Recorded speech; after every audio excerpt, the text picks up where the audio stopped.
এবং আমি আপনাদেরকে উদ্দেশ্য করে একটি কথাই বলবো, সন্ত্রাসী গোষ্ঠী আজকে 15 বছর একটা নয় দুইটা নয় মনে হয় 30টার মতো লাশ পড়েছে সরব।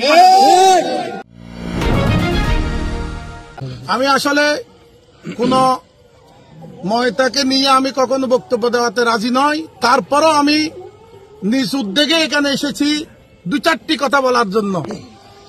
আজকে প্রথমত আমি নুরুল ইসলাম তালুকদারের আত্মার মাগফিরাত কামনা করি এবং ওনার পরিবারকে সমবেদনা জ্ঞাপন করে সর্বপ্রথম আমি একটি কথাই বলবো, আজকে যারা নুরুল ইসলাম তালুকদারকে হত্যা করেছে এই হত্যার প্রতিবাদ আমরা সকলে একত্রিতভাবে করার প্রয়োজন মনে করি। আপনারা যারা এখানে আছেন, আমরা প্রবাসে থাকা অবস্থায় দেখেছিলাম বিগত 16টি বছরে মিরিকিল সহ সরববাটা জঙ্গল সরববাটাতে অসংখ্য লাশের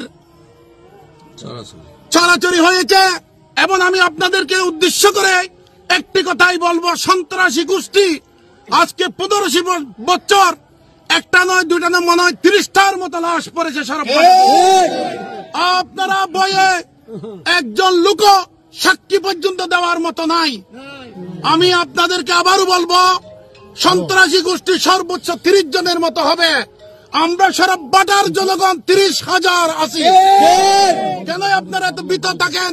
একজন করে মারা না যাওয়ার চেয়ে একসাথে সবাই মরার জন্য প্রস্তুত হন।